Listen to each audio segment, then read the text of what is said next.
In the European Party, you know, there must be their own Corsican. This week, Macron took the stage wielding a sword and trying on a tricorn hat for a dramatic effect.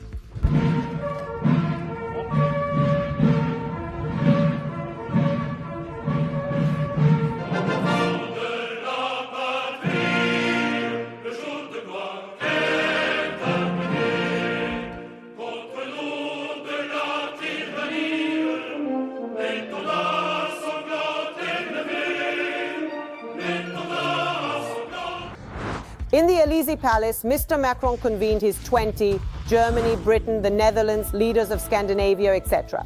But even before PM of Slovakia, Robert Fico, expressed disappointment, saying they won't say a word about peace there.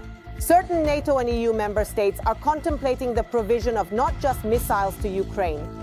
So, Macron made an announcement about a new coalition, which is the 9th in line, and put forward a proposal to NATO allies to supply Kyiv with rockets, yes, more money and military equipment, and also soldiers. All discussed today in a free and direct manner. No consensus on sending ground forces in an official manner exists at present. In the development, nothing can be ruled out. We'll do everything to ensure Russia doesn't win this war. All things are achievable if they are beneficial in attaining our objective. Numerous individuals who currently express never ever were the exact same individuals who expressed no tanks, no planes, no long-range missiles 2 years in the past. Never say never. They never said anything about long-range missiles, but they put missiles. And most importantly, both Macron's words and the West do not hide the fact that Ukrainian territory is a territory of confrontation between NATO and Russia. The head of the European External Action Service, Borrell, acknowledged that the era of Western dominance is over and the future of Europe may be bleak, which is not surprising. Recently, in global media and among military analysts, it has become common to state the desperate and hopeless situation of Ukraine's armed forces. Hardly the motive Ukraine is doomed is presently heard in every single place. Macron's panic suggests that they are receiving information from Ukraine, which indicates that the situation there is even worse than we, the people following the course of the conflict day by day, know. The statement by the French leader about the possible dispatch of a European military contingent to Ukraine reflects the mood of the Brussels elites, who have information that Western countries are quickly losing control over the conflict. In fact, Macron spoke about the Third World War, nuclear power against nuclear power. However, not all of Napoleon's allies were in agreement and readily agreed with his plans. No thanks, I do not want to, replied Schulz in Britain, who is being transported on long-haul Tauruses for Ukraine. He hastened to assure that German boots are not planned on Ukrainian soil. And the German media reminded the French gentleman that Paris shouts loudly, but lags behind in terms of help. The situation in Ukraine is really bad. She has entered the stage of projectile drying, losing the settlement. The rates of Biden did not work behind the settlement. The military aid package, which has been long-suffering, has not been approved. Although a new round of dancing with tambourines is currently taking place in Congress. America is approaching the elections and the anticipation of a new series of confrontation between Biden and Trump.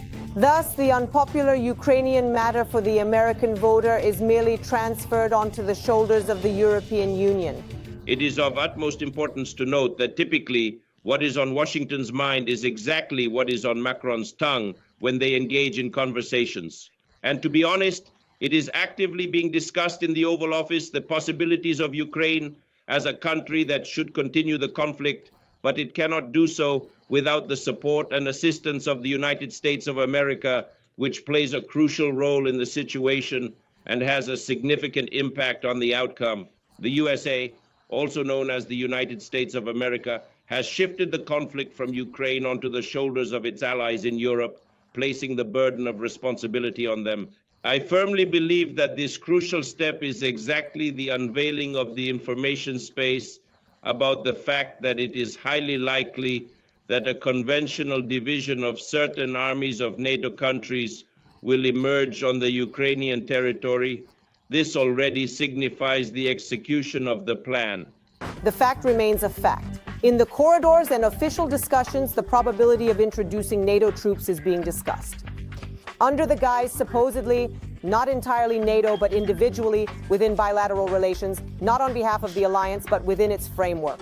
For example, as it was in Yugoslavia when the entire collective NATO was ironed out, but it was called KFOR, a specially created organization. Among those who publicly applauded and cheered Macron's proposal, it is not surprising that representatives of the Baltic hegemony are among them. Advisor Nausėda mentioned that Lithuanian officials are currently contemplating the option of dispatching Lithuanian servicemen to Ukraine for the purpose of training. This hypocrisy is already present, particularly on or in close proximity to the frontline area. And mercenaries and instructors, retired or discharged officers, individuals who identify themselves as NATO instructors. My name is Major Odin. Aš esu Briedis. Aš esu Vidmantas. Aš esu Lazaris, gyvačių salos instruktorius. One of such groups is the Lithuanian mission Snake Island. Well, of course, mercenaries. Subtitles made by Dima Torzok. So, Lithuanian officials are considering the possibility of sending Lithuanian military personnel to Ukraine for training, writes the main media holding of Lithuania, LRT, on February 27th. 2 days later, the same publication comes out with this headline: "Why can't Lithuania refuse street toilets?" Commenting only spoils. Although here is another quote inside the article: "The rabbit also does it in the forest." So what's the problem? Well, not much, but analysis is needed. Social in the side, militarization in full swing. Mobile camps are being built for the military in Mariupol. In February, a military town was opened near Vilnius, still in the Šilalė district. And in the spring, the army will transfer the military town to Šiauliai. Barracks being built in Pabroda. Safe to assume for Lithuanian military personnel, numbers not as high as for NATO.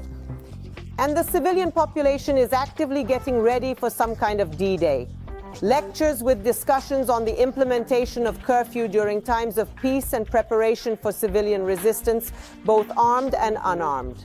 They claim Lithuania must wait for a period of 2 weeks. Is NATO genuinely prepared to deploy troops to Ukraine, for example, in Western Ukraine?